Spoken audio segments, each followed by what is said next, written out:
Papa Dudut. Mapagpalang araw po sa inyo at sa lahat ng mga nakikinig ngayon dito sa inyong programa. Tawagin niyo na lamang po ako sa pangalang Helen.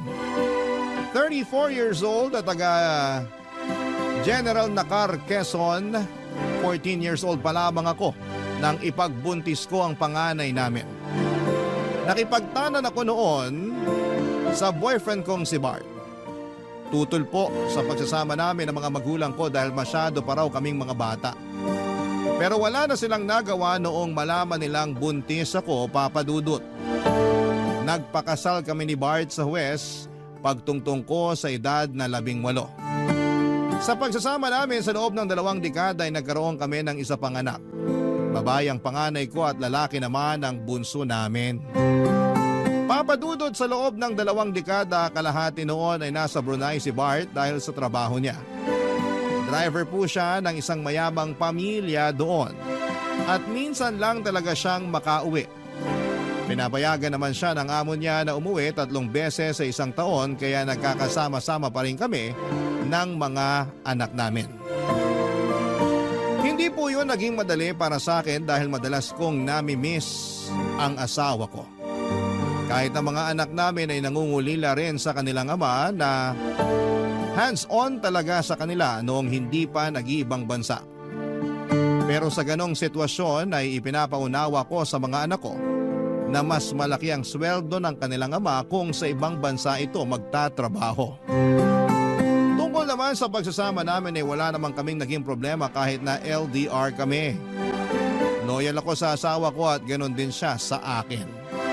Pero unti-unting nayanig ang paniniwala kong okay lamang kami nang may makarating na balita sa akin, Papa Dudut.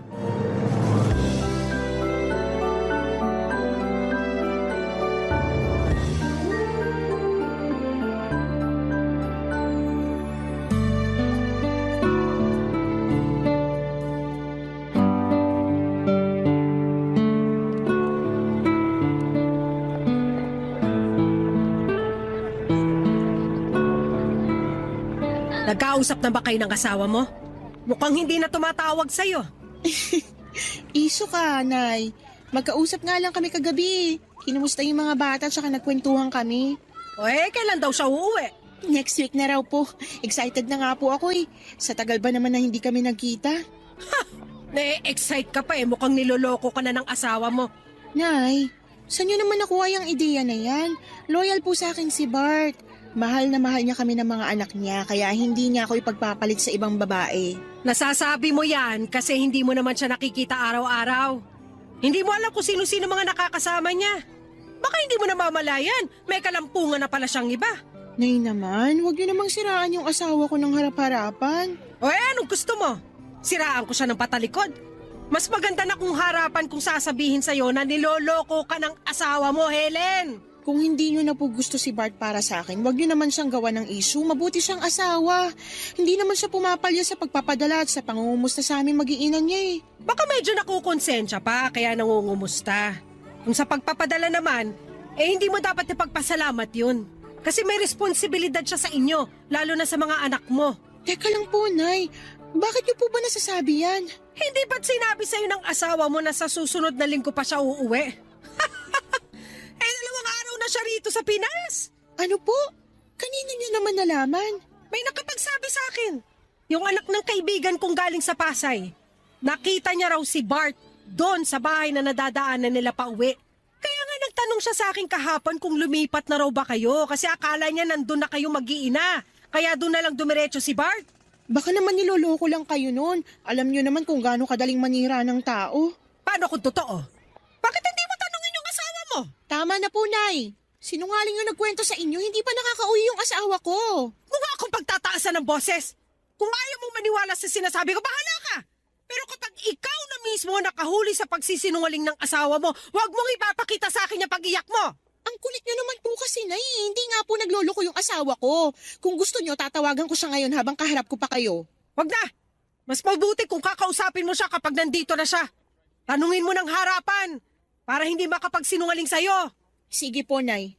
Kakausapin ko siya at papatunayan ko po sa inyo na hindi totoo yung chismis na nasagap nyo. Sana nga!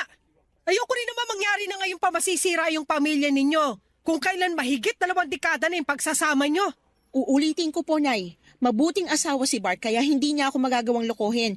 Kapag napatunayan ko nagsisinungaling yung nagsabi sa inyo na nakita niya yung asawa ko, pupuntahan ko siya at kakausapin. Hindi ko palalampasin yung paninira niya sa asawa ko. Papadudot, kahit sa panaginip ay hindi ko naisip na lolokohin ako ng asawa ko.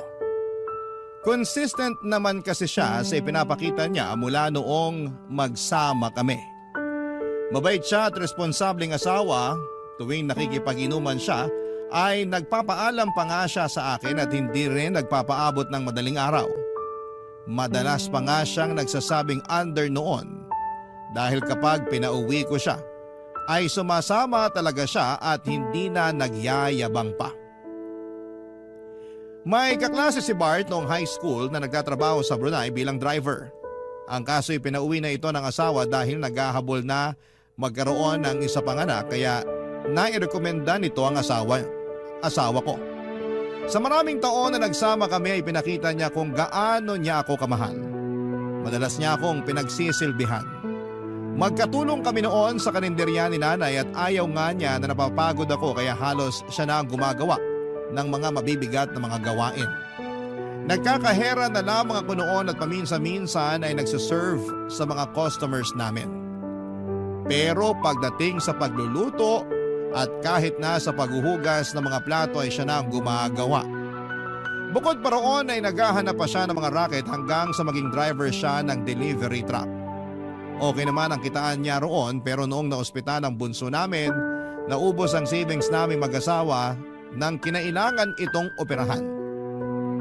Pero noong magkatrabaho siya sa Brunei, mabilis kaming nakabangon, papadudot.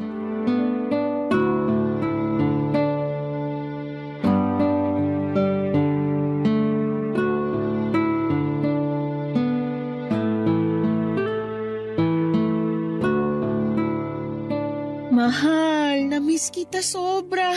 Tagal naman kasi nating hindi nagkita. Nandito na ako. At habang nandito ako, babahawi ako sa inyo ng mga bata. Nasaan nga pala sila? Nasa school pa, may pasok sila ngayon eh. Oo nga pala. Sinabi mo ba na ngayon ako darating? Siyempre hindi, gusto mo silang isorpresa, 'di ba? Oo, miss na miss ko na sila eh. Lalo na yung bunso natin. Tagal na nag-aaya na maglaro kami ng basketball. Siguradong matutuwa yun mamaya kapag nakita ka niya. Nga pala, kamusta si nanay? Nakasalubong ko siya kanina dyan sa labas ah. Binati ko pero hindi ako pinansin. Galit ba siya sa akin? Ha? Baka bad mood lang yun si nanay, pagpasensyahan mo na. Nakakapanibago lang kasi. Dati naman, kinukumusta niya pa ako tuwing nagkikita kami sa labas. Ay nako, kakausapin ka rin ni nanay. Wrong timing ka lang talaga. Teka, kumain ka na ba? Oo, kumain na ako kanina. Ikaw, kamusta ka naman? Hindi ka ba nahihirapan sa mga gawain dito? Sus, makapangumusta ka naman. Parang hindi tayo nag-uusap sa video call. Siyempre okay lang naman ako, kayang-kaya ko pa mga gawain dito. Bakit parang nakukulangan ka pa? Yun na nga. Nakukulangan din ako kaya parang kailangan ko na ng bagong aalagaan. Total, nandito ka na. Anong ibig mong sabihin? Mahal, gusto ko na ulit magbuntis. Ano? Gusto ko ng isa pang anak. Malalaki na kasi mga anak natin eh. Mahal naman, baka naman naiinip ka lang kaya mo naiisip yan. Saglit lang ako rito. Sino sasama sa ito yung may check-up ka? O kaya pag nanganak ka na? Nandito naman si nanay. Pwede niya akong samahan. Tsaka siya rin naman yung nag-aasikaso sa akin nung nanganak ako, di ba? Oo, pero busy na si nanay sa karinderya. Nakakaya naman kung maaabala pa siya. Baka sabihin niya pa, ako yung asawa mo pero hindi man lang kita masamahan. Nasabi ko na to kay nanay. Kahit na. Bakit parang ayaw mo? Hindi naman sa ayaw. Parang hindi lang maganda yung timing. Eh kung hindi ngayon, kailan pa mahal? Kung kailang hindi ko na kaya, ganun ba? Pwede naman sa ibang taon. Wag lang muna ngayon. Pagbigyan mo na ako, sige na naman mahal. Gusto ko lang talagang maranasan ulit na may alagang baby. Pero gusto ko ring makasama mo ko sa pagbubuntis mo. Para masubaybayan ko yung anak natin hanggang sa paglabas niya. Pwede naman kitang laging i-update. Madalas naman tayong magka-video call, di ba? Oo, pero iba pa rin yung nakikita ko kayo ng malapitan. Para may magawa man lang ako para sa inyo. May magagawa ka naman eh. Sinusustentuhan mo naman kami tsaka lagi ka rin nangungumusta. Sapat na sa akin yun. Mahal, please naman, makinig ka sa akin. Huwag na muna ngayon, okay?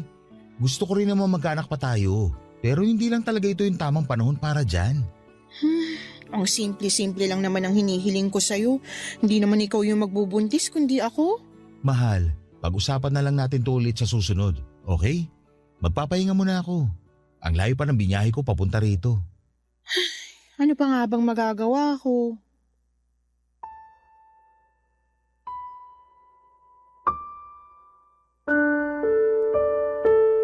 Papadudot na gulat ako sa hindi pagpayag ni Bart na magkaroon kami ng anak. Samantalang siya pa ang humihiling sa akin na sundan na ang bunso namin noong huling uwi niya rito sa Pilipinas. Hindi ko alam kung ano ang nakapagpabago ng isipan niya.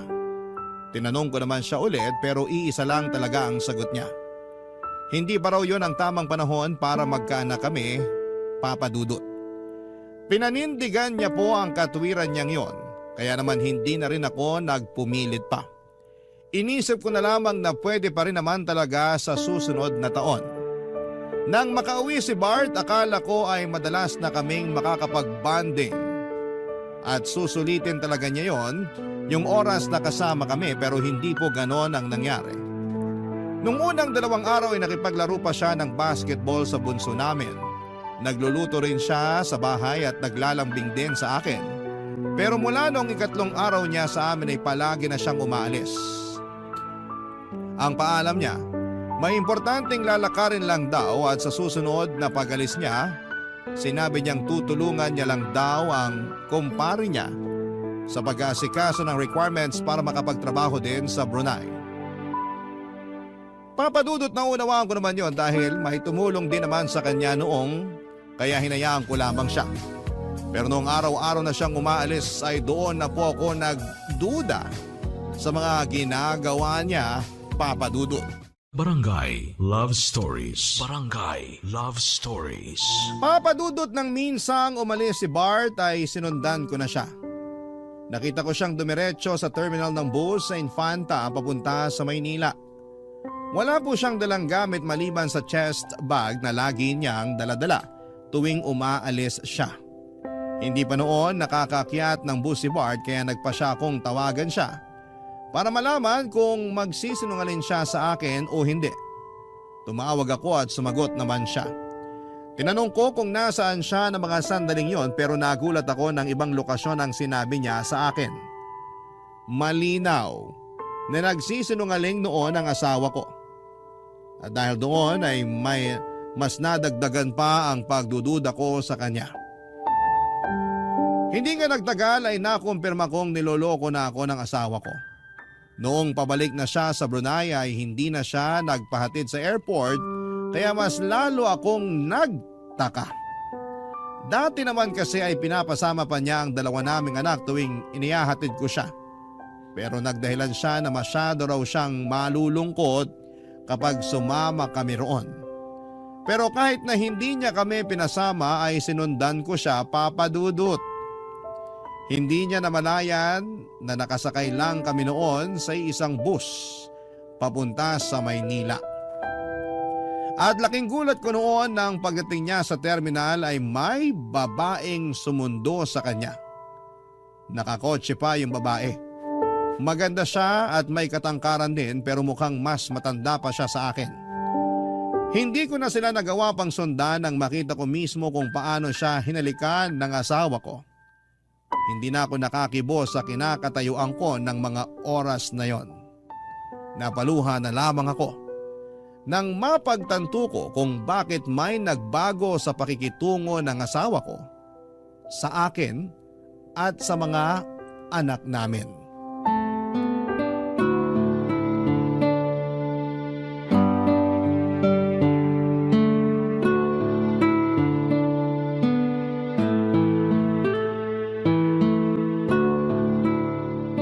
Mahal, kumusta yung biyahe mo pa Maynila? Okay naman. Safe naman ako nakarating dito sa airport. Sa airport? Sana nga, sinama ko kayo eh. Ngayon pa lang, namimiss ko na kayo ng mga anak ko. Talaga? Oo naman, mahal. Bakit parang hindi ka naniniwala? May dahilan ba para hindi ako maniwala sa'yo? Ano ba yung pinagsasabi mo? Siyempre wala. Sigurado ka? Mahal, ano ba to? Parang iba na yung tono mo ah. May gusto ko ba sabihin sa akin? Wala. Wala, pero ganyan ka naman makapag-usap. Ikaw, wala ka bang sasabihin sa akin? Ay, mahal. Pwede bang diretsahin mo na lang ako? Ang hirap kasi ng ganito na parang manghuhula pa ako kung bakit ka nagkakaganyan. Nasaan ka ngayon? Nandito sa airport. Pwede bang mag-selfie ka ngayon? Ha? Maraming tao rito. Nakakahiya. Kailan pa naging nakakayang mag-selfie sa airport? Ginagawa mo naman yan dati ah. Mahal naman. Ano bang mahirap sa hinihiling ko sa'yo? Selfie lang naman, 'di ba? Hindi kasi pwede. Bakit hindi pwede? Baka naman kaya ayaw mo kasi wala ka naman talaga sa airport. Paano mo naman nasabi yan? Pwede ba? Huwag ka nang magmaang-maangan. Akala mo ba hindi ko malalaman na next week pa talagang flight mo? Ano? Hindi ka makasagot kasi totoo yung sinasabi ko? Oo, totoo. Wala rin naman point kung magsisinungaling pa ako. Wala ako sa airport. Nandiyan ka sa babae mo, di ba? Kailan mo pa ba ako niloloko, ha? Kailan pa kayo ng babae mo? 5 taon na. 5 taon? Ganong katagal na kayo magkarelasyon? Bart naman! Paano mo nagawa sa akin to? Mahal, pasensya ka na. Kinailangan ko lang kasing gawin to. Kailangan ko ng tulong niya para magkaroon ng trabaho sa Brunei. Tinulungan ka naman ng kaibigan mo, di ba? Ano pa yung tulong na sinasabi mo? Nagsinungaling ako sa'yo noon. Totoong tinulungan ako ng kaklase ko nung high school. Pero nabankrupt yung amo ko. Nagbawas na siya ng mga driver nila. At isa ako sa natanggal kasi ako lang naman yung Pinoy doon. Hindi ko na alam yung gagawin ko noon, mahal. Buti na lang, ipinakilala sa akin ng kaibigan ko si Angelica. Siya yung tumulong sa akin para magkaroon ng panibagong trabaho sa Brunei. Marami siyang kilala na makakatulong sa akin. Kaya may napasukan kaagad ako noon. Kaya ba pati yung Angelica na yun, pinasukan mo na rin? Mahal naman. Intindihin mo naman ako. Para sa inyo rin naman itong ginagawa ko. Hindi ko lang talaga sinabi sa'yo na natanggal ako sa trabaho kasi ayoko ma-stress ka pa. Saka ayoko rin umuwi nang wala man lang sapat na ipon. Ngayong may ipon na tayo, hindi mo na kailangan makisama sa babae mo. Umuwi ka na rito. Mahal, hindi talaga pwede. Please naman, unawain mo naman ako ngayon. Anong gusto mong gawin ko, ha? Tanggapin na lang na may kahati ako sa'yo, ganun ba? Hindi naman magtatagal to, mahal. Pansamantala lang to. Ikaw pa rin yung mahal ko. Kayo pa rin yung pamilya ko. Kaya sana, pagbigyan mo na muna ako ngayon.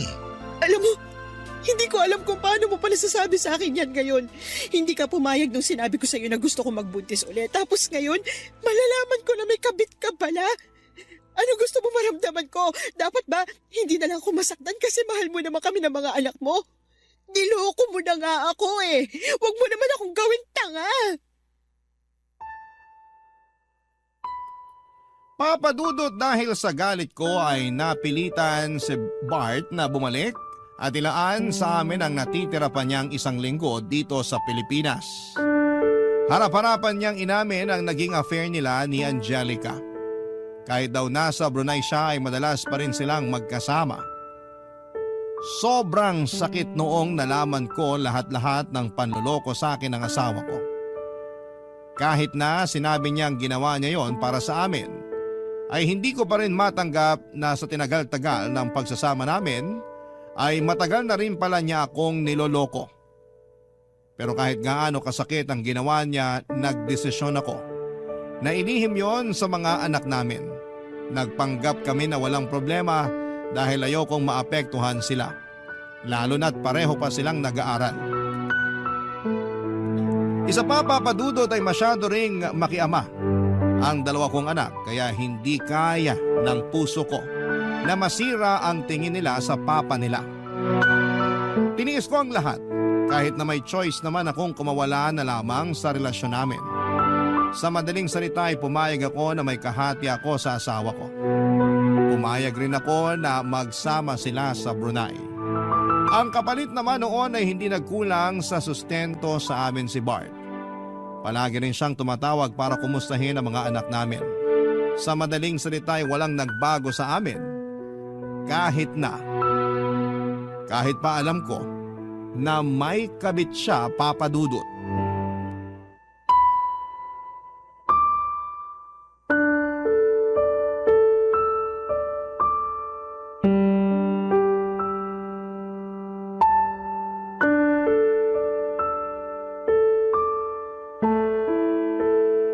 Nasaan ka ngayon? Nandito ako sa kwarto ko. Bakit hindi mo kasama ngayon yung babae mo? Hindi mo ba siya namimiss? Pwede bang wag na natin siya pag-usapan? Bakit hindi? Parte na rin naman siya ng buhay natin, di ba? Pinagsasabay mo kami kaya masanay ka ng palagi ko siyang binabanggit. Mahal naman. Kayo pa rin yung pamilya ko kahit nagsasama na kami ni Angelica. Nabuksan ko yung Facebook account mo at nabasa ko yung conversation yung dalawa. Akala ko ba, kailangan mo lang siya. Bakit may I love you ka na sa kanya? Umamin ka nga sa akin. Mahal mo na ba siya? Oo, mahal ko na rin si Angelica. Sa 5 taon na magkasama kami, imposible namang wala akong maramdaman. Kaya ba wala ka ng balak na hiwalayan siya? Wala naman ako sinasabing ganun. Ang ibig ko sabihin, hindi ganun kadali na hiwalayan siya gaya ng gusto mo. Isipin mo naman yung pinagsamahan natin. 22 years, Bart. Sasayangin mo lang yun para sa Angelica na yon. Wala namang kayong anak kaya wala kang responsibilidad sa kanya. Mas matagal mo akong nakasama. Isipin mo naman yun. Alam ko naman lahat ng yan at hindi ko rin nakakalimutan. Sinabi ko naman sa'yo, di ba? Mahal na mahal pa rin kita. Pero hindi pwedeng dalawa kaming mahal mo. Hindi pwedeng dalawa kami na inuuwian mo. Naiintindihan mo ba? Kaya darating pa rin ang araw na kakailanganin mong pumili sa amin. At alam mong hindi ako papayag na hindi kami yun. Kayo pa rin ang pipiliin ko, alam mo yun. Pero hindi ko pwedeng gawin yan ngayon kasi hindi pa nakakatapos yung mga anak natin. Anong ibig mong sabihin? Makikipagrelasyon ka sa ibang babaeng yun sa loob ng maraming taon? Sa gusto mong mangyari, imposibleng hindi ka makabuo ng pamilya sa kabit mo. Tapos kakalimutan mo na kami kasi may bago ka na. Sabihin mo na lang kung ayaw mo na talaga sa akin kasi maghahanap na rin ako ng iba. Mahal, huwag ka namang ganyan. Mahal na mahal kita. Huwag mo naman ako ipagpalit sa iba. Ang kapal naman ng mukha mong sabihin niya sa akin samantalang ikaw yung naunang mga liwa. Pusa siyang dumating. Hindi ko siya hinahanap kaya ibang kaso yun. Ah, ganon. Kaya tuwing may bagong darating, tatanggapin mo na lang. Si Angelica lang yung babae ko, okay? Wala nang iba. Dapat ba akong matuwa na wala nang iba? Lintik naman, Bart. Nagpapakamartir na nga ako rito para lang magmukha pa rin buo yung pamilya natin at hindi masira yung imahe mo. Tapos ganyan pa yung maririnig ko mula sa'yo. Ano bang gusto mong gawin ko para maniwala kang kayo pa rin ang pipiliin ko? Anakan mo ko. Yun lang ang gusto kong mangyari. Wala na akong pakialam kahit magsama kayo ni Angelica. Sige, payag na ako. Pagka-uwi ko ng Pilipinas, sisiguraduhin ko na magkakaanak ulit tayo. Tungkol naman sa sustento, kailangan mo ring dagdagan yon at hindi ka pwedeng pumalya. Wala tayong magiging problema pagdating sa sustento. Hindi ako magkukulang sa inyo. Mabuti kung ganun. Pero sana, wag mo na akong pilitin makipag-hiwalay kay Angelica.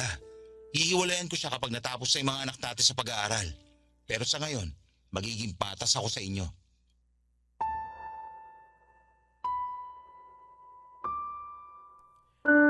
Papa Dudut, batid ko na napakatanga ko sa naging desisyon ko. Pero handa na ako noong magpakababa para lamang hindi kami maghiwalay ni Bart. Hindi lang dahil mahal na mahal ko pa rin siya kundi dahil hindi ko kayang makita na pinagtatawanan ako ng ibang tao. Sa dahilang ipinagpalit ako ng asawa ko sa ibang babae sa kabila ng 22 years naming pagsasama. Kumapit pa rin ako sa relasyon namin dahil alam kong may nararamdaman pa sa akin si Bart. Yun na lamang kasi ang pinangahawakan ko, Papa Dudut. Binantaan ko lang siya na maghahanap din ako ng iba pero ang totoo ay hindi ko naman po talaga kayang gawin yon. Pero kung gugustuhin ko lang ay hindi naman po ako mahihirapan. Hindi naman sa pagyayabang ay madali lamang sa akin na magkaroon ng bagong partner. May nanliligaw po kasi sa akin noon. Navy po siya at may kaya sa buhay. Pero dahil loyal ako sa asawa ko ay hindi ko siya in-entertain. Papa Dudut, dahil pinagbigyan ako ni Bart sa kagustuhan kong magkaroon ulit ng anak, ay nagpakamartir na naman ako sa kanya. Sa pagkakataong yon ay mas naging malala pa dahil kahit nakauwi na siya ng Pilipinas ay pinapayagan ko pa siyang lumuwas ng Maynila para magkasama sila ni Angelica. Nang malaman ni nanay ang tungkol doon ay halos magwala siya sa sobrang galit at sinabihan si Bart na huwag magpapakita sa kanya. Hindi rin nagustuhan ni nanay ang ginawa ko pero dahil sa pagmamahal niya sa akin bilang anak ay dinamayan pa rin niya ako sa mga kagagahan ko, Papa Dudut. Barangay Love Stories. Barangay Love Stories. Papa Dudut, nabuntis ako ni Bart bago siya bumalik sa Brunei. Nakumpirma ko yon matapos kong mag-PT at magpatingin sa OB. Nagpa siya kung hindi na muna sabihin sa asawa ko ang tungkol doon hanggat hindi pa lumalaki ang tiyan ko. Naunang makaalam si nanay at ang mga anak ko pero sinabihan ko sila na huwag munang babanggitin kay Bart. Akala naman ng mga anak ko ay ginawa ko yon para isorpresa ang tatay nila kaya na-excite pa sila nang sabihin ko yon. Ang hindi nila alam ay plano kong gamitin ang pagbubuntis ko para makasama na talaga ng pagmatagalan ng asawa ko. Sa madaling salita ay gusto ko na siyang pauwiin ng mga panahong yon.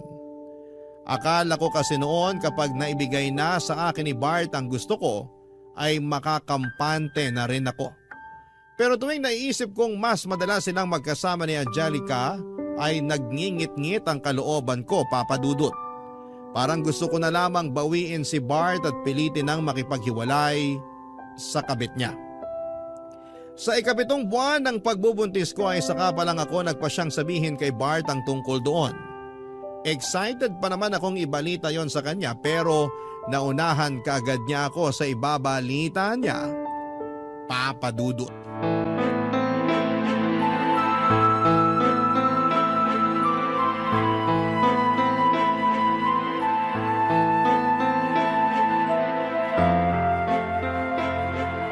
Anong sinabi mo? Tama ba yung narinig ko? Buntis si Angelica? Oo, mahal. Kahapon ko lang nalaman. 3 buwan na raw. Hindi siya pwedeng mabuntis. Alam ko magagalit ka pero mahal, nandito na to eh. Hindi naman kaya ng konsensya ko kung ipalalaglag namin yung bata. Saka gusto na rin ni Angelica na magkaanak na kami. Tapos ano? Kasal na yung susunod niyang hihilingin sa'yo. Ang kapal naman ng mukha ng babaeng yan. Ganun na nga yung gusto niya mangyari. Gusto niya na magpakasal kami. Hindi ako papayag. Alam ko, hindi naman ako magpapakasal sa kanya. Pwede naman ako magdahilan na lang sa kanya na hindi basta-basta ang proseso ng annulment. Kung sasabihin mo yan sa kanya, parang pinaaasa mo pa siya. Ipakausap mo siya sa akin. Baka kailangan mo na ipamukha sa kanya kung anong lugar niya sa buhay mo. Hindi naman mangyayari yun eh. Sinabi mo rin sa akin noon na kami yung pipiliin mo, pero anong ginawa mo, ha? Binigyan mo pa siya ng dahilan para itali ka niya. Binuntis mo pa. Huwag ka na magalit, please. May usapan naman tayo, di ba? Nabubuntisin kita para magkaroon ka na ulit ng aalagaan. Hayaan mo pagbalik ko. Malapit na akong mga anak, Bart. Anong ibig mo sabihin? Buntis ka rin? May mga anak bang hindi buntis? Pero bakit ngayon mo lang sinabi sa akin? Kasi gusto ka naming isorpresa ng mga bata. Pero wala eh. Sa ganitong pagkakataon mo pa nalaman, inunahan mo ko kaagad ng balitang na buntis mo na yung kabit mo. Pasensya ka na. Kung alam ko lang. Kung alam mo lang ano, may gagawin ka ba para mapasaya ko ngayon? Ano bang gusto mo, mahal? Hiwalayin mo si Angelica. Pero... Wala nang pero. Ang tagal ko nang nagtiis na may kahati sa'yo. Hiwalayan mo siya kung gusto mo pang makasama yung bago nating anak. Pwede bang sa kanila kapag nanganak na siya? Baka kasi kung ano pa maisipan niyang gawin kapag ngayon pa ako nakipaghiwalay sa kanya. Kawawa naman kung madadamay pa yung inosenteng bata. Siguraduhin mo lang natutuparin mo na yan, Bart. Kasi kung hindi, mapipilitan talaga ako na ilayo sa'yo tong anak mo. Pangako, totoo na to. Kamusta pala yung baby natin? Nakakapagpa-check up ka ba? Sinong kasama mo sa pagpunta sa doktor? Si nanay. Siya naman talaga nag-aasikaso sa akin noon pa. Kunwari ka pang hindi mo alam. Pasensya ka na kung wala na naman ako sa tabi mo. Sanay na ako. Kaya hindi mo na kailangang humingi ng pasensya. Lalaki ba yung anak natin? Oo. Talaga? May naisip ka na ba ipapangalan sa kanya? Wala pa. Pwede bang ako na lang magpangalan sa kanya? Hindi mo na kailangang hilingin sa akin yan kasi ikaw naman yung ama nitong dinadala ko. Sige, mag-iisip ako na ipapangalan sa bunso natin. Sana pag-isipan mo rin yung pag-uwi mo rito sa panganganak ko. Mahal, alam mo naman na hindi ako basta-basta makakauwi, hindi ba? Baka naman ayaw mo lang talaga. Yan ka na naman eh. Basta titingnan ko. Pero kung sakaling hindi ako makakauwi, pahingi ako ng mga picture ni baby pagkapanganak mo sa kanya. Kahit yun lang, mahal.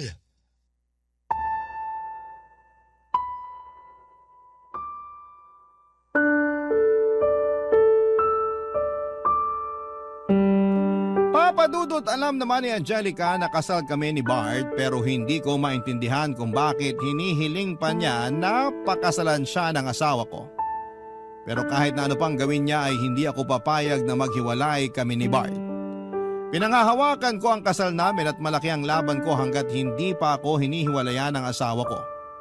Sa galit ko noon ay gumawa ako ng paraan para makausap si Angelica.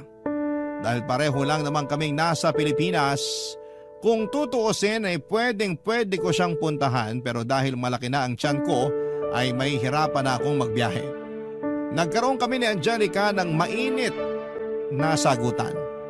Hindi ako nagpatalo sa kanya dahil ako ang legal at ipinamukha kong kabit lamang siya ng asawa ko.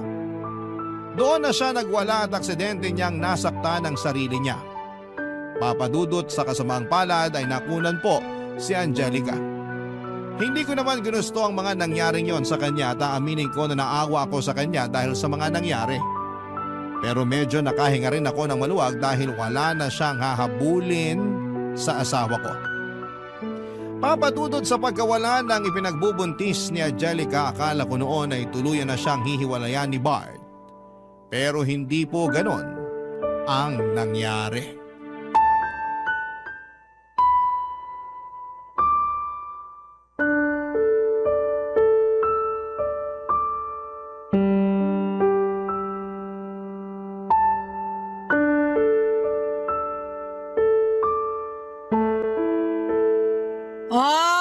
Anong sinabi ko sa'yo? Nung una pa lang, sinabihan na kitang niloloko ka ng asawa mo pero ayaw mo maniwala. Ipinagtatanggol mo pa siya. O tapos ngayon ano? Ginawa ka lang niyang tanga. Oo na po, Nay. Tanga na ako kung tanga pero mahal na mahal ko po si Bart. Ama pa rin siya ng mga anak ko. Ama siya ng batang nasa sinapupunan ko ngayon. Kaya hindi ako papayag na maghihiwalay kami dahil sa Angelica na yun. Ako lang dapat yung mahal niya, Nay. Ako lang. Kahit hindi ka pumayag na maghiwalay kayo, kung hindi ka na kayang panindigan ng asawa mo, wala na ring silbi ang pagpapakamartir mo. Ano bang kailangan kong gawin para matauhan ka? Masyado mo nang ibinabay ang sarili mo para lang sa isang manlolokong asawa? Pero, Nay, kahit naman niloko niya ako, hindi pa rin niya kami pinabayaan. Mahal niya pa rin ako. Tanga! Hindi na pagmamahal yung ginagawa niya sa'yo. Pinaglalaroan ka na lang ni Bart. Alam ko po, Nay. Alam ko po. Pero tiniis ko na ang lahat para sa mga bata. Ayoko malaman nila na hindi na kami maayos ng papa nila. Ayoko ring malaman na may ibang babae si Bart kasi baka mawala yung respeto nila sa kanya. Narinig mo ba yung sarili mo? Helen naman! Kaya ka biniyayaan ng utak para gamitin mo sa mga desisyon mo sa buhay at hindi para magpakatanga lang sa isang lalaki. Kung ako yung mga anak mo, kapag nalaman kong ganyan kakamartir, baka mawalan na rin ako ng respeto sa'yo. Hindi na kasi pagmamahal yung tawag sa ginagawa mo. Isang malaking kagagahan. Naiintindihan mo ba? Pero, Nay, wala kasi kayo sa posisyon ko kaya nasasabi niyo yan. Hindi ko gugustuhin malagay sa posisyon mo. At kung sakali man, hindi ko hahayaan yung asawa ko na mga bet habang kasal pa kami. May anak din naman po kayo. Bakit hindi niyo ako maintindihan? Alam ko, pero matino yung tatay mo. At ikaw, malalaki na yung mga anak mo. Hindi na sila mga paslet na hindi pa kaya umunawa ng sitwasyon. Kung sasabihin mo sa kanila yung totoo, hindi mo na kailangan magtiis sa asawa mo. Kung hihiwalayan ko siya, mas mapapadali lang sa kanilang lahat. Ayoko siyang hiwalayan, hindi lang dahil sa mahal ko pa siya, kundi dahil ayoko maging masaya sila ng kabit niya. Hinding-hindi ko ibibigay yung gusto nila, Nay.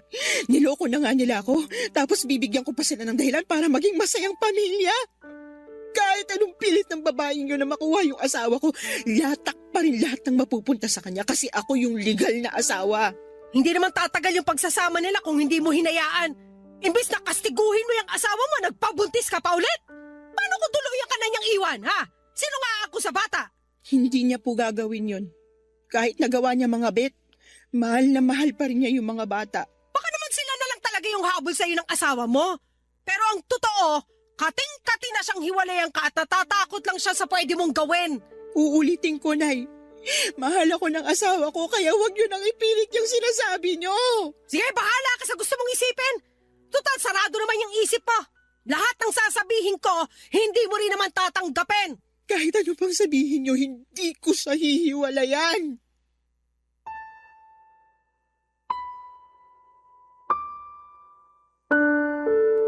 Papadudod sa kabila ng mga nangyari kay Angelica ay nakumpirma kong nagsasama pa rin sila ni Bart at wala talaga siyang balak na hiwalayan nito. Hindi nga nagtagal ay hiniling na rin niya papadudot na maghiwalay kami. Tama si nanay. Mga bata na lang talaga ang habol sa akin ng asawa ko. Nangako naman siya na hindi siya magkukulang sa suporta niya sa mga bata. Lalo na sa batang nasa sinapupunan ko sa ngayon. Humihiling siya ng annulment at willing daw gumastos si Angelica para doon. Pero hindi ako pumayag. Hinayaan ko silang magsama gaya ng gusto nila pero hindi ko hinayaang mawala sa akin ang titulo bilang legal na asawa. Batid kong mas lalo ko lang ginagawang komplikado ang sitwasyon namin. Pero ayoko magmukhang talunan kay Angelica. Kaya nangako ako na hanggat nabubuhay ako ay mananatili pa rin siyang kabit ng asawa ko. Hanggang sa ngayon ay hindi pa rin alam ng mga anak ko na sira na ang relasyon namin ng tatay nila. Kaya gusto ko sanang samantalahin ang pagkakataong ito para makahingi ng payo sa mga tagapakinig ng inyong programa, Papa Dudut. Kung dapat ko pa bang sabihin sa mga anak ko na gusto ko nang makipaghiwalay or gusto nang makipaghiwalay sa akin ng papa nila. At kung tama ba na hindi ko hiwalayan si Bart kahit desidido na siyang sumama sa kabit niyang si Angelica. Sa ngayon ay hanggang dito na lamang po muna, Papa Dudut, ang kwentong ibabahagi ko at maraming salamat po sa pagbabahagi nito, Papa Dudut. At gayon din sa lahat ng bumubuo ng Barangay LS. God bless and more power sa inyong programa. Ang inyong forever kapuso at ka-barangay, Helen. Dear Papa Dudut, may kasabihan na kapag maiksi ang kumot ay matutong mamaluktot. Ibig sabihin, magtipid tayo at maging simple sa pamumuhay na naaayon sa ating kakayahang kumita ng pera. Kaya nga siguro binigyan ako ng mga alias na kuripot, barat at makunat ng pamilya at kaibigan ko. Dahil noong mga panahon na kaya ko nang kumita ng mas malaki kaysa sa dati ay mas pinipili ko pa rin hindi gumastos ng husto. Bago ang lahat ay tawagin niyo na lamang po ako sa pangalang Joy Bell, 31 years old at nagtatrabaho sa isang private company sa Mandaluyong bilang account executive. Pero nag-aahente rin ako ng bahay at lupa bilang part-time. Noong bata pa lamang ako ay business-minded na talaga ako. Bilang panganay sa 5 magkakapatid, ako ang katulong ng nanay sa pagbebenta ng mga kakanin tulad ng sapin-sapin, biko, kalamay, ube, halaya, puto at kutsinta sa palengke. Kulang kasi sa pang-araw-araw naming gastusin ang sinasahod ni tatay bilang pahinante. Habang lumalaki, nakikita ko kung paano kami tinitipid ni nanay. Halimbawa na lang doon ay yung mga damit namin at gamit na pinamamana sa mga nakababatang kapatid para hindi na bumili pa ng bago. Ako naman bilang panganay ay madalas gamit at damit ng mga pinsan namin ang ginagamit at sinusuot ko.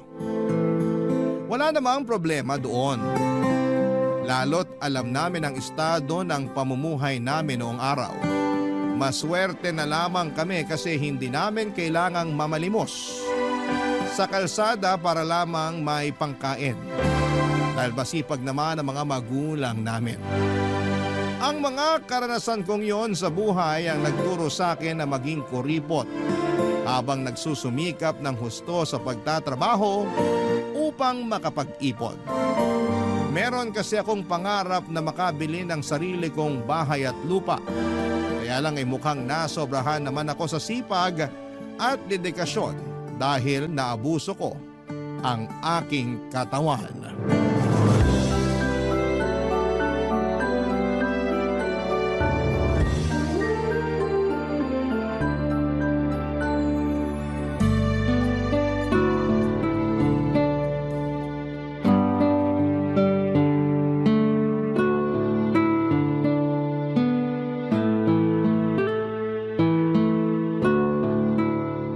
Kumusta ka naman ngayon, Insan? Okay lang. Masaya kasi nag-clear na yung chest x-ray ko after 6 months ng gamutan. Grabe ka ba ko nun? Ha? Bakit naman? Siyempre, nung una nakitaan pa nung parang white spot yung lungs ko. Yun yung nakita bago ko nalaman na may TB ako.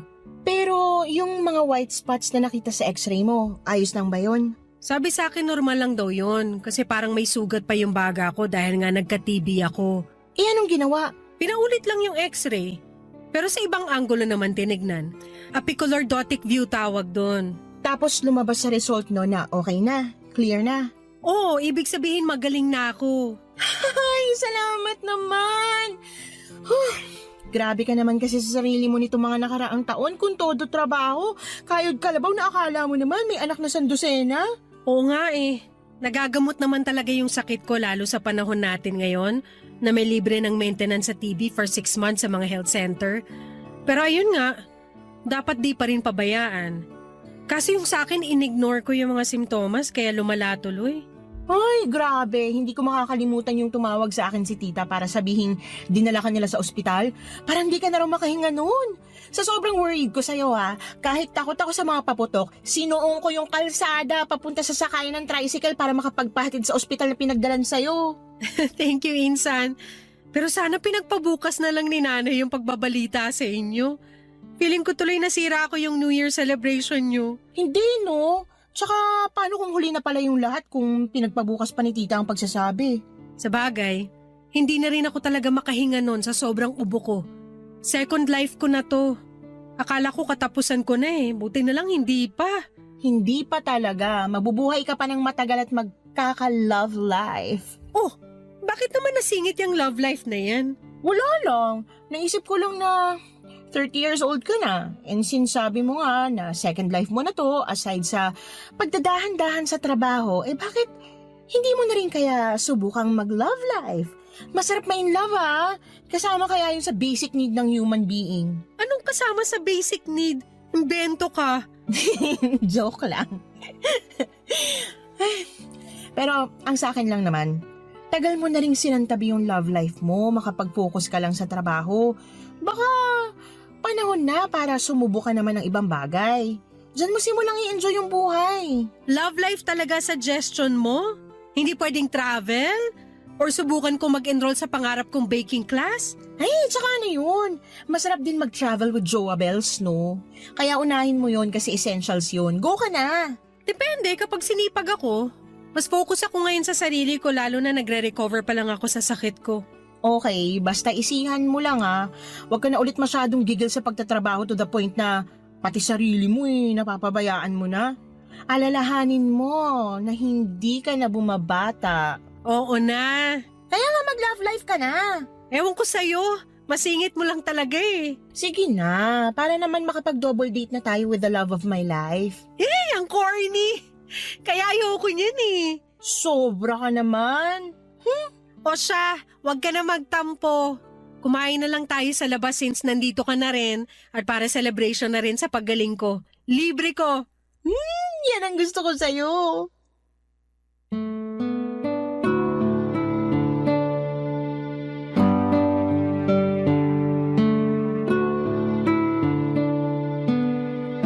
Papadudot, hindi ko talaga makakalimutan ang karanasan ko noong nagkasakit ako ng pulmonary tuberculosis.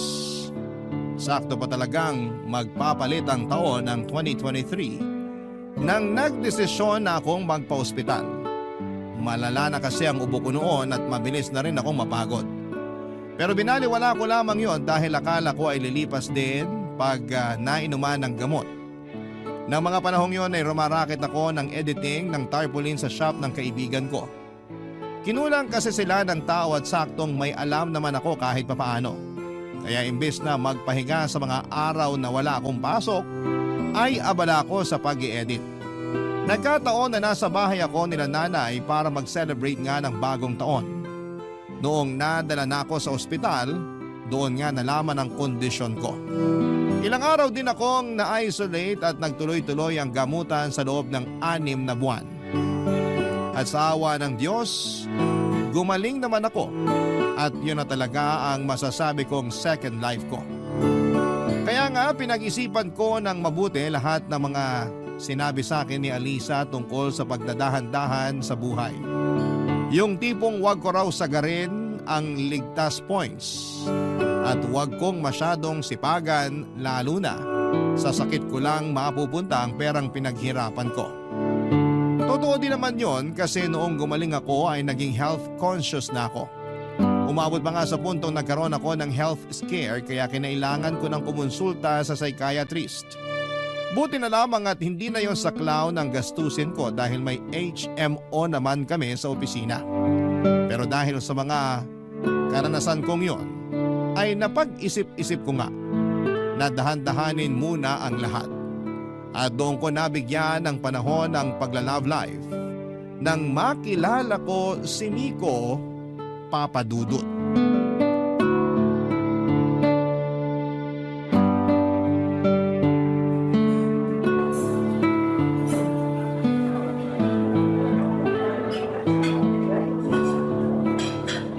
Wow!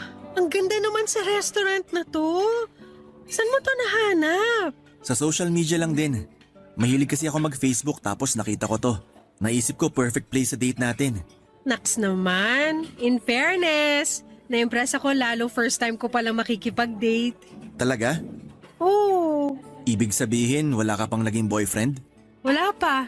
Ikaw ba? May naging girlfriend na ako noon pero matagal na yon. Gano'ng katagal? 9 years ago, mga ganon. Wow! Ang tagal na nga. Ilang taon naman kayo nung dati mong girlfriend? 2 taon. Naghiwalay lang kami kasi nag-cheat siya. Ay talaga? Ang lungkot naman nun. Oo, pero naka-move on na ako. Gano'ng ka katagal bago naka-move on? 1 to 2 years din? Matagal din pala. Oo, pero mas nag-focus na lang ako sa trabaho noon para di ko na masyadong naiisip. Pero sandali nga, bakit ba dati kong love life pinag-uusapan natin? Wala lang. Curious lang naman ako since NBSB ako. So wala akong may share sa'yo. NBSB ka lang, pero sigurado nagka-crush ka na rin doon sa isang lalaki. Hindi rin. Wala talaga, as in. Kahit mga K-pop idols, hindi mo pinapangarap na mapakasalan? Hindi, no? Eh anong pinagkakaabalahan mo nun? Trabaho at mag-ipon ng pera. Hanggang ngayon naman eh. Kaya naman pala. Workaholic ka pala. Oo, kaso lang nagkasakit ako ng malala nitong taon lang din. Buti gumaling na ako tapos na-realize ko na what if baguhin ko naman yung approach ko sa buhay? Yun bang tipong wag ako masyado magpakasubsob sa pagtatrabaho? Kasi habang buhay naman natin gagawin yun eh. Tsaka pinarealize rin sa akin ng pinsan ko na enjoy ko naman daw ang buhay. Tama rin naman. Para sa akin, second life ko na to. Kaya sinabi ko sa sarili ko na sige, pagbibigyan ko na yung puso ko na makipagrelasyon. Kung ganun, pag naging okay pala tong first date natin may chance na maulit-ulit at maging tayo? Oo naman, bakit hindi? Sa nakikita ko naman sa'yo, okay ka. Pero syempre ayoko naman magmadali dahil mahirap na magkamali. Sana hindi ka na-offend. Hindi naman. Tama na bantayan mo yung puso mo, lalo na unang beses mo palang magkaka-boyfriend. Sana lang, ako na yon. Kaya nga gawin mo lahat para ma-impress mo ko. Siyempre. Pero ano bang tipo mo sa isang lalaki? Actually, mataas talaga ang standard ko eh.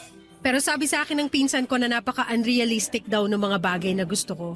Kaya sabi ko okay na sa akin basta matino, masipag, mahal ako at may respeto. Ikaw ba? Anong tipo mo sa isang babae? Katulad ng mga sinabi mo. Tsaka syempre yung maunawain at susuportahan ako sa mga desisyon ko sa buhay. Okay. Pero sa ngayon wag na muna natin i-pressure ang mga sarili natin. Mag-date na lang muna tayo na walang ini-expect sa isa't isa para ma-enjoy natin yung araw na to. Naniniwala ako na importante pa rin na maging totoo tayo sa isa't isa kung ano man ang kahinatnan ng date natin. Totoo yan. Mahirap yung napipilitan lang tayo. Papadudot dahil sa mga mas nag-focus ako noon sa pag-aaral, At pag-iipon noong nagkatrabaho na ako ay aminado kong hindi ko na nabigyan ng panahon ang pagla-love life ko. Sa edad kong 30 years old ay wala pa ako naging boyfriend o nakadate man lang. At kahit na madalas akong bugawin ng mga pinsang ko sa kung sino-sinong lalaki, mas matatag ang pag-ayaw kong pumasok sa isang relasyon. Dahil para sa akin ay sagaba lamang yon sa pagtupad ko ng mga pangarap ko sa buhay. Kaya lang iba rin pala sa pakiramdam kapag merong nagpapakilig sa'yo.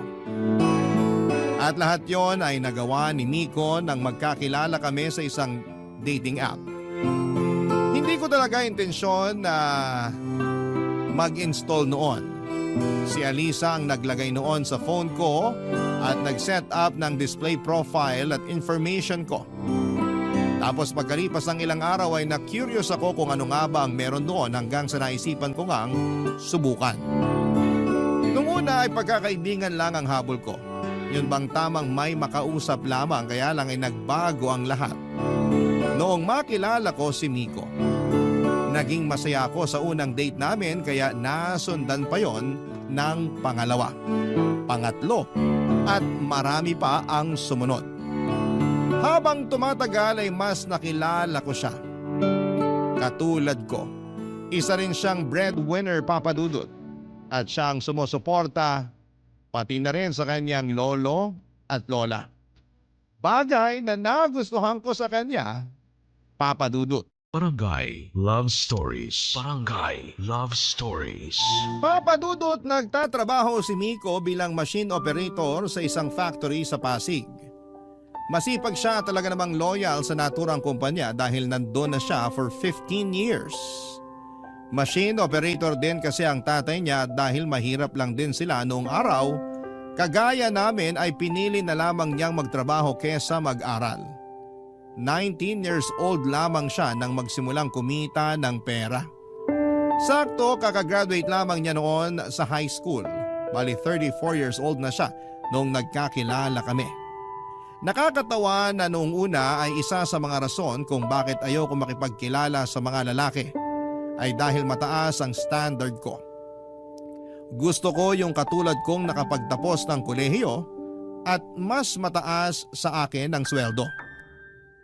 Pero totoo pala, na kapag tinamaan ka na ng pana ni Cupido ay maisasantabi mo ang mga standard mo na yon para sa isang tao. Nang tumagal ay mas nakilala ko ng husto si Miko. Lalo akong humanga sa kanyang sipag at dedikasyon na tulungan ang kanyang pamilya. Masasabi ko na nakikita ko ang sarili ko sa kanya kaya naman mas naging malapit ang loob namin sa isa't isa. Naging magkaramay kami sa lahat ng bagay at aspeto ng buhay, personal man o pinansyal. Naging kami at makalipas ang 2 buwan ay tinulungan ko si Miko na kumita ng extra income sa pamamagitan ng pagsama sa kanya sa racket ko. Kaya lang bigla namang nagkaroon ng problema.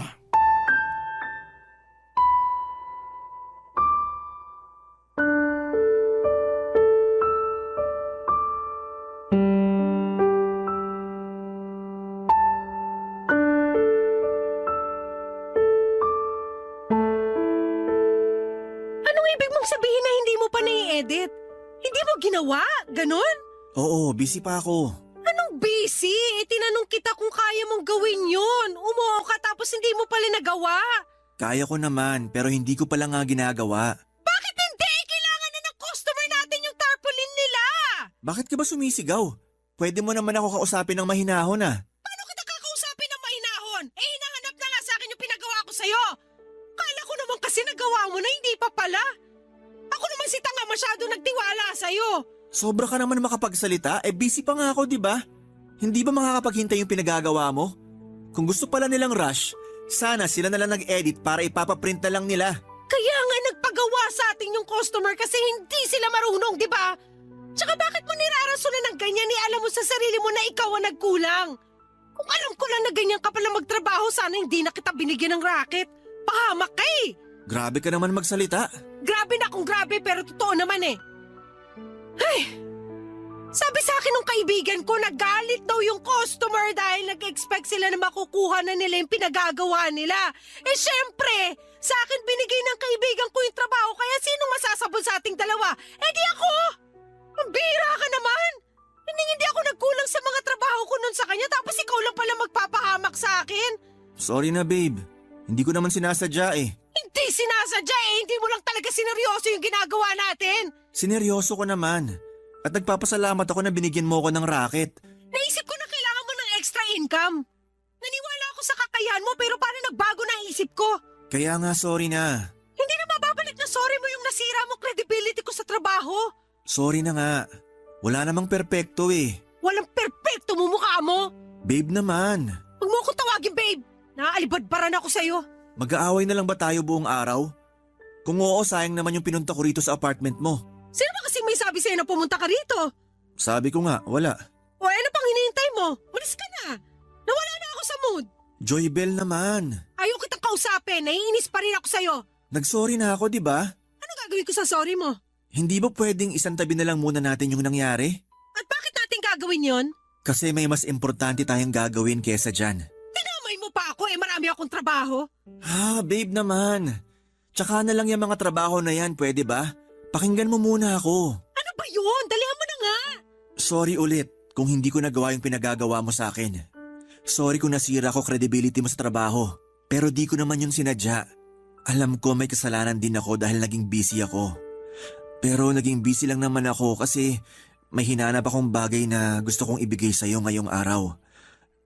Teka, kukunin ko lang sa bulsa ko yung kahon. Ano yan? Eto, nakita ko na. Hala, bakit ka nakaluhod, Miko? Anong ibig sabihin? Will you marry me, Joybel?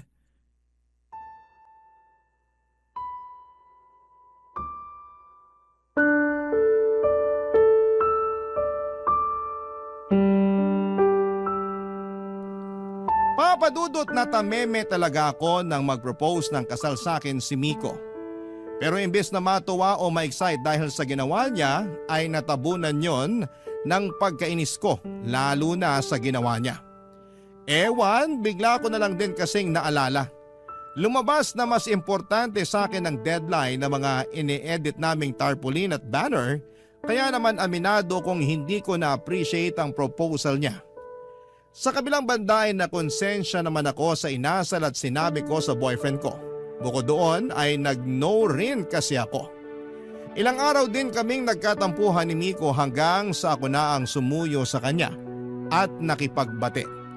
Sa huli naging maayos din kami at noong muli niyang inulit ang proposal niya sa akin ay naisip kong tumanggi ulit dahil hindi pa ako handang magpakasal sa kanya.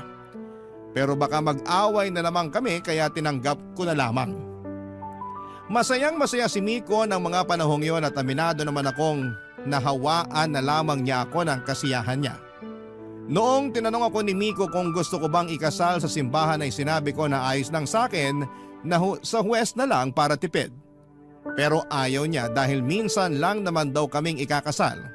Kaya hinayaan ko na lamang siya sa gusto niyang mangyari. Bale share kami sa mga gastusin since may ipo naman ako. Pero sinabi ni Miko na siya na lang ang gagastos para sa kasal namin. Plano niyang ikasal kami sa March 2024 pero sumapit na lang ang petsang yon ng taon ay hindi pa rin natutuloy ang kasal namin. Doon na inamin sa akin ni Miko na wala pa siyang ipon. Pero gusto na raw niyang magpakasal. Kaya naman nangutang muna siya sa akin. Nung una, alanganin ako dahil pera yon at hindi rin naman maliit na halaga ang hihiramin niya. Pero nangako si Miko na babayaran na lamang niya ako at syempre mahal ko kaya pumayag ako. Umabot din ng 350,000 ang nagastos sa kasal namin. Dahil sa bongga ng setup at dami ng mga bisita na majority ay ang kanya. Kaya lang pagkalipas ng isang buwan ay nag-resign si Miko sa trabaho niya, papadudot.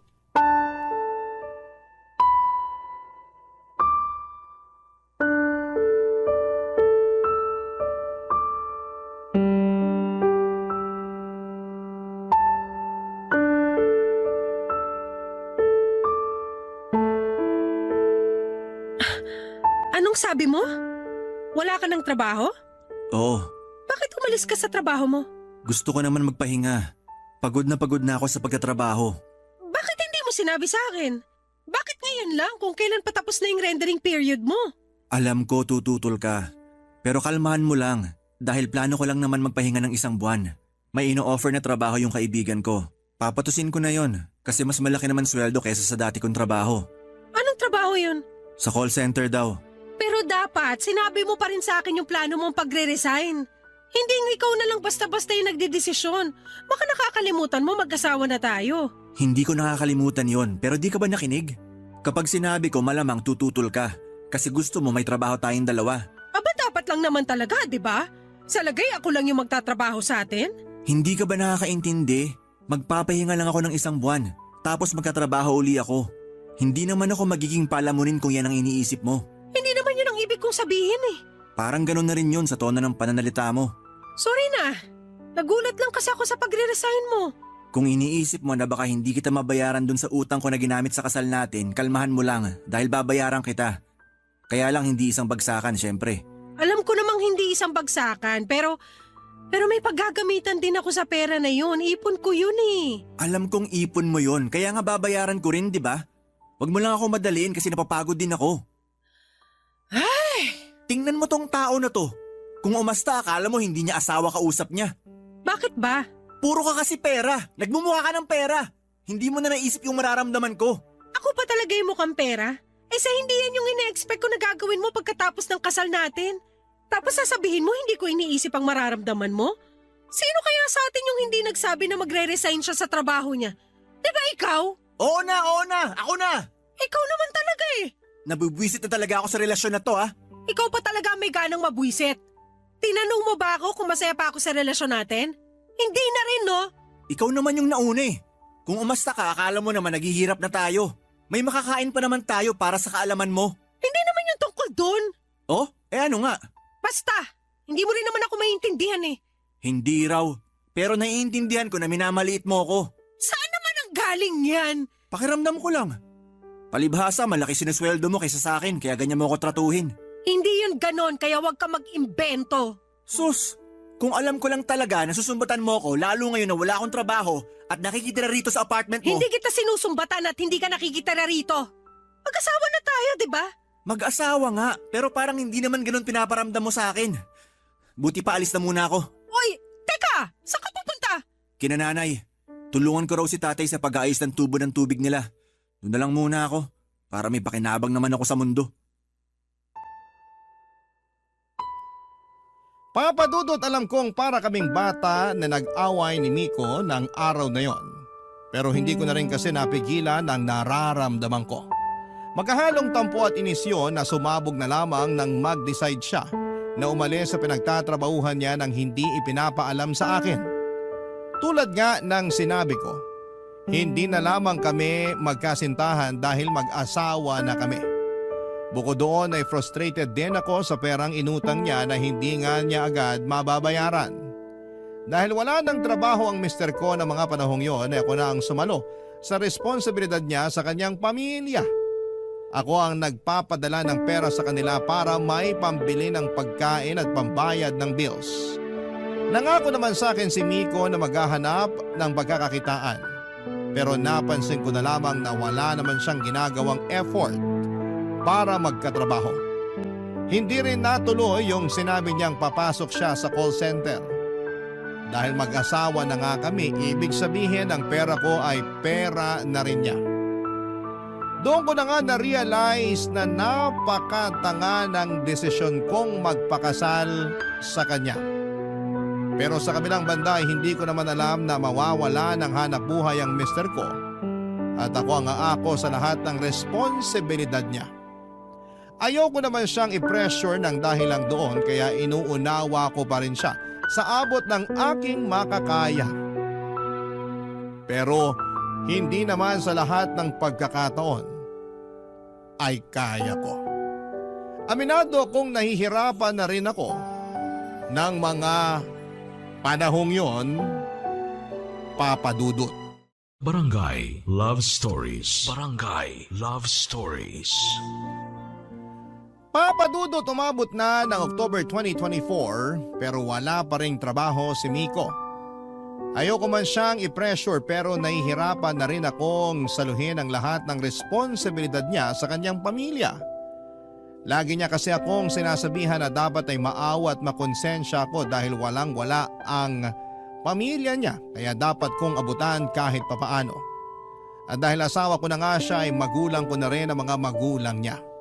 Kaya lang dahil hirap na rin ako ay tinapat ko na ang asawa ko. Tinanong ko siya kung ano ang plano niya pero paulit-ulit lang ang sagot niya sa akin na sinusubukan naman niyang mag-apply ng trabaho. Pero sa nakikita ko ay kampante na siya dahil kumikita naman ako. Nagalit ako sa kanya at na-realize ko na maling-mali na pinakasalan ko pa siya.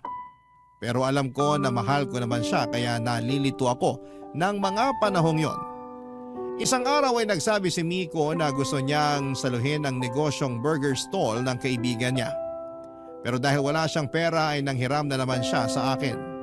Nung una ay ayaw ko sana pero hindi ko naman siya natiis kaya nagbigay ako ng 50,000 pesos.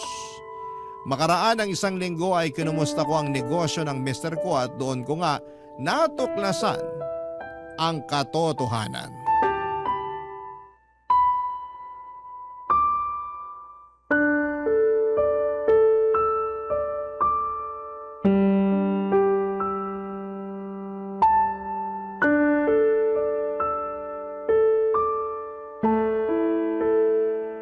Sorry, babe. Hindi ko talaga alam na mangyayari yun. Anong sorry? May magagawa pa ba yung pagsasorry mo? Wala, di ba? Naniwala lang naman ako sa kaibigan ko na mapapalaki pa niya yung perang hawak ko kaya ininvest ko. Pero na-scam kami. Anong gagawin ko? Hindi ko alam. Problema mo na yan. Joybell naman, huwag ka naman ganyan sa akin oh. Bakit? Anong gusto mong gawin ko? Maawa sa'yo dahil na-scam ka? Eh kasalanan mo naman yan kasi nagpapapaniwala ka sa kaibigan mo eh. Wala namang kasalanan yung kaibigan ko rito. Nawalan din siya. Tinakbo rin yung pera niya. At ewan namin kung paano namin mababawi yun. Naglaho na lang na parang bula yung kausap niya. Ay, ewan ko ba naman sa inyo? Sa kagustuhan nyo magkaroon ng easy money kaya nauto kayo sa ganyan. Sana man lang bago nyo pinasok inaral nyo muna. Aminado ako na medyo nasilaw talaga ako sa balik na pera pag nag-invest ako. Sana hindi na lang pala ako nagtiwala. Oo, kasi kung diniretsyong binayad mo na yung perang hinira mo sa akin dun sa kaibigan mong may pasalong negosyo, di sana may pinagkakakitaan ka na ngayon. Hirap sa'yo, hindi mo rin ginagamit utak mo eh. Sobra ka naman magsalita. Nasasaktan ka? Oo, palagay mo sa akin ba to? Hindi, pero dapat lang naman na masaktan ka sa mga sinasabi ko para madala ka. Nadala na naman ako. Pero kung lugmok ka, mas lugmok ako. Wala na nga akong pera. Nadagdagan pa yung utang ko sa'yo. Buti alam mo! Alam mo, pagod na akong saluhin ka sa mga problema mo. Baka nakakalimutan mong ilang buwan na ang nakakalipas. Simula nung sinabi mong gusto mo lang magpahinga ng 1 buwan sa trabaho kaya ka nag-resign. Anong petsa na oh? Sa nakikita ko parang wala ka namang balak maghanap ng trabaho. Dahil kontento ka na may pinagkakakitaan ako. May sumasalo sa'yo, may nagbabayad ng bills, may sumusuporta sa pamilya mo. Alam ko naman yun.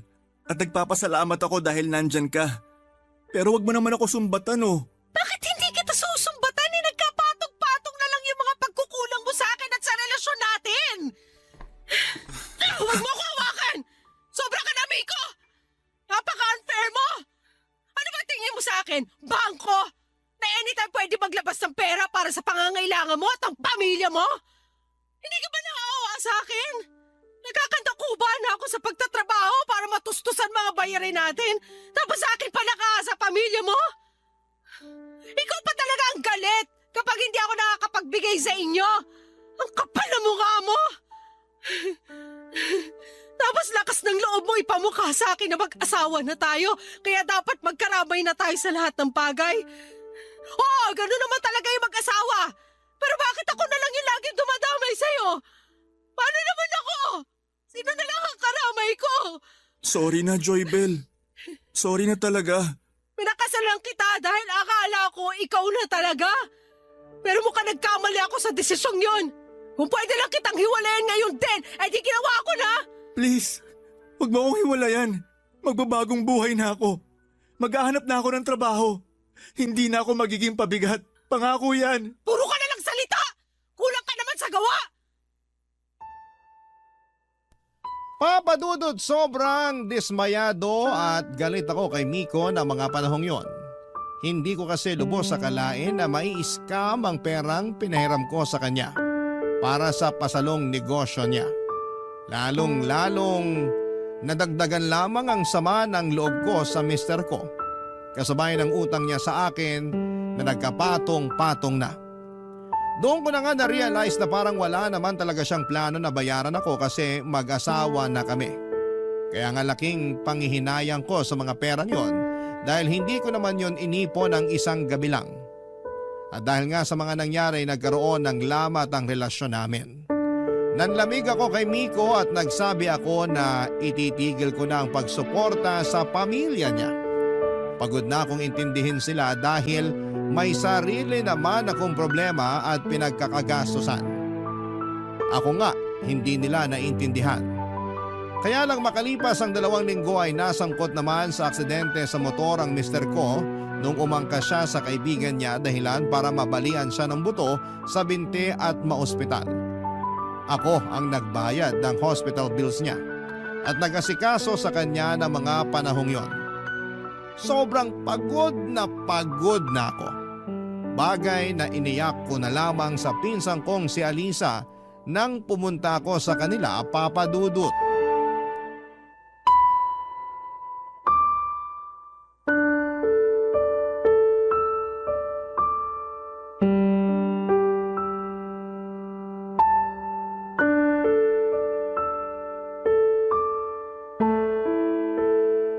Kung kailan magpapasko, saka pa nangyari yung aksidente sa asawa mo, Insan. Oo nga eh.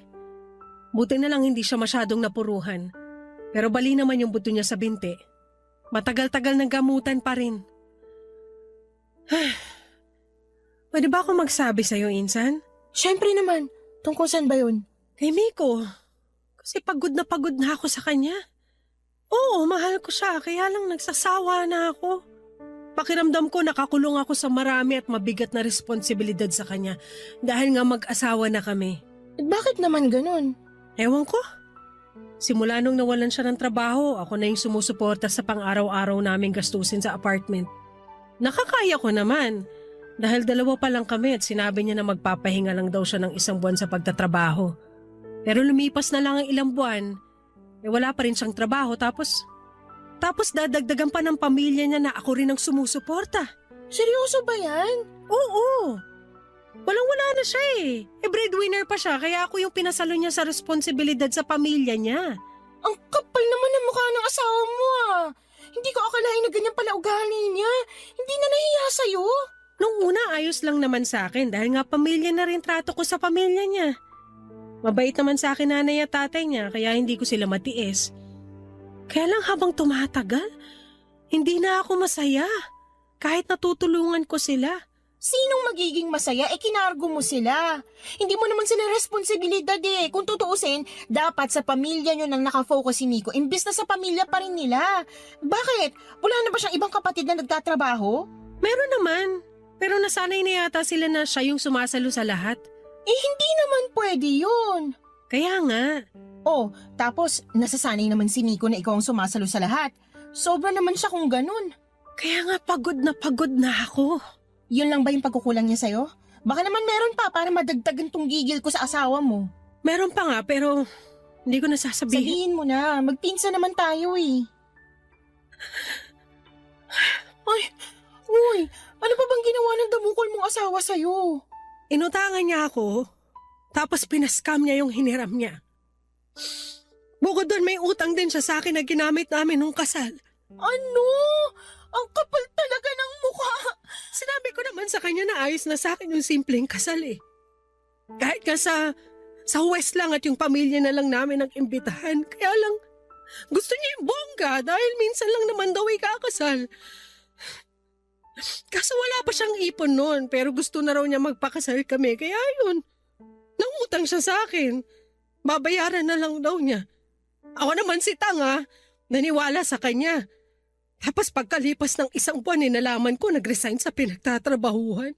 Napakasira ulo pala talaga ng asawa mo, Insan. Hindi ko kinayang pagiging manggagamit at pabigat. Saan ka naman nakakita na inutang sa mapapangasawa yung pangkasal? Hanep! Kasalanan ko talaga to eh. Sana hindi ako nagpadalos-dalos sa desisyon ko noong magpakasal sa kanya. Siyempre, nagmahal ka lang naman.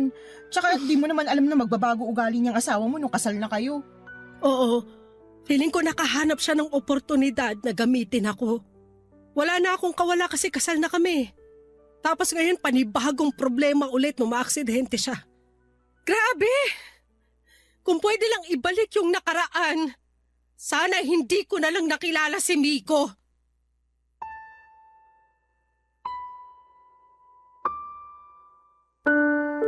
Papadudot, hindi ko na napigilang maglabas ng sama ng loob at hinanakit sa pinsang kong si Alisa.